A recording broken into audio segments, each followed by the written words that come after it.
Good morning, folks. We're starting in our lab. You've all seen how we can make the super lithographic pillars with electricity, even burning the rock back together in some cases, but we've never studied the metal plate with which we work. This is not only a hint at the discharge forces well underground, but it looks terrifyingly like cellular development. Nucleus, inner material, cell membrane. You can even see mitosis if you have a little bit of an imagination. Top news today is that Madagascar, the first Uyen system candidate, is now pushing Category 4 and 5 status as she's taken the energy and made it work. I said yesterday's channel storm wasn't an issue, but I was wrong to ignore the convergence tail swinging northwest. The storms remain today, heading east. In Europe, the systems are still just offshore, affecting the southwestern coastlines more than any other as of right now. Meanwhile, the Pacific system is still bringing moisture to America's west coast, and another low in the central states, creating a major temperature convergence. We had a gamma ray burst last night, came out of the Hydra constellation. News after the fact, that X-flare we had the past weekend created one of the largest ionization events in our atmosphere that we've ever noticed. This was not due to the size of the flare, but Earth's weakening magnetosphere allowing a greater effect. Solar wind ain't doing a thing. We're all calm geomagnetically. Solar flaring is slowed, but with some moderate pops, including a limb eruption this morning. The sunspot situation is bleaker. The largest active region on the disk is magnetically separated with only minor mixing potential in the middle. We'll set eyes on the developing groups and the mature groups incoming from the limb. The next coronal hole is incoming between those blue coronal fields. It will ramp the earthquake condition index, but not as much as if it hadn't lost almost all of its equatorial strength. Indeed, you see it's the polar darkness encroaching much better.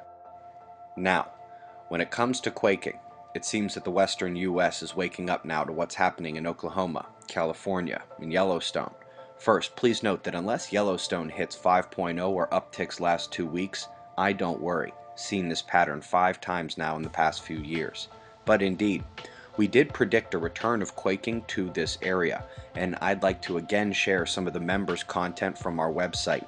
This reviews a prediction of earthquakes at the west coast of the Americas, and is from February 22nd of this year.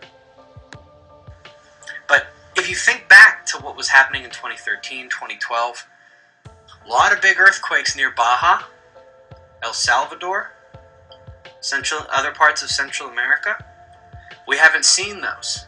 And if you'll remember, and this is purely just a reminder, we were saying that I thought that this was tied heavily to the tropical storm season. And right now, it's Indian cyclone time, and before that it was typhoon time. And then after that it'll come back to the parts of the western world.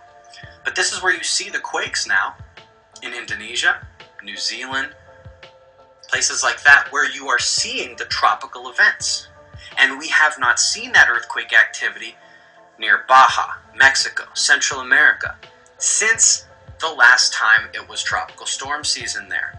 And I'm just willing to bet that as the temperature warms up in this part of the world, and the tropical storms come back, especially where they come back one after another right there off the west coast, the southwest coast of Mexico, I think that when that season starts to return, we will also see a return in earthquakes to that area. You guys have any thoughts on that? I mean, it's just simply a matter of the energy. And if we think about the fact that, that counterclockwise, that clockwise, we believe that is a function of a magnetic loop. Just like we see the arcs coming out of a positive sunspot umbra or going into a negative sunspot umbra, or the other way around. There's probably these magnetic arcs that we can't see in our atmosphere. We could probably detect them if we were out far enough. But they connect high and low pressure. These are the strongest points of magnetism on the Earth at that point. The strongest, in terms of energy in the atmosphere. This is no different than a sunspot on the sun, where it has more magnetism, it has more energy, it has the potential to create these electric discharges. Now on the sun we call it a solar flare, here we call it a terrestrial gamma flash. Or a sprite, or an elf.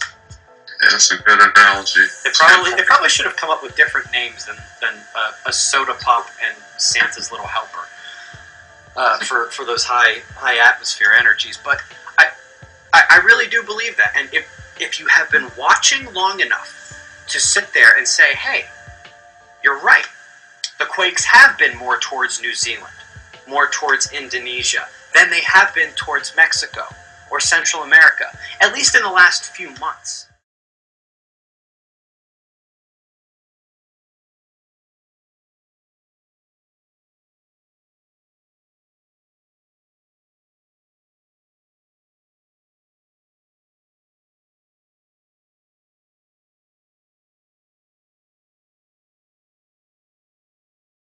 Where the storms are, let's keep this in mind because it's not that far away. It's a month and a half, 2 months before we start seeing the heat coming back. That's really not tropical storm season yet here, but it's getting to the point where it's close. And I really think that's when you're going to see the earthquakes come back to this part of the world. Indeed, the time has passed and the earthquakes have returned to this area as the storms begin to roll through and the temperature rises. I do expect an intensification through storm season. Now, nobody can tell you when the big one is coming, and if they do, they're lying. But if you live out west like my sister Kaylin, I've had my eye on you guys for quite some time. Perhaps you should as well. Shots of our star, eyes open, no fear. It's 6:30 a.m. Eastern Time, and that's the news. Be safe, everyone.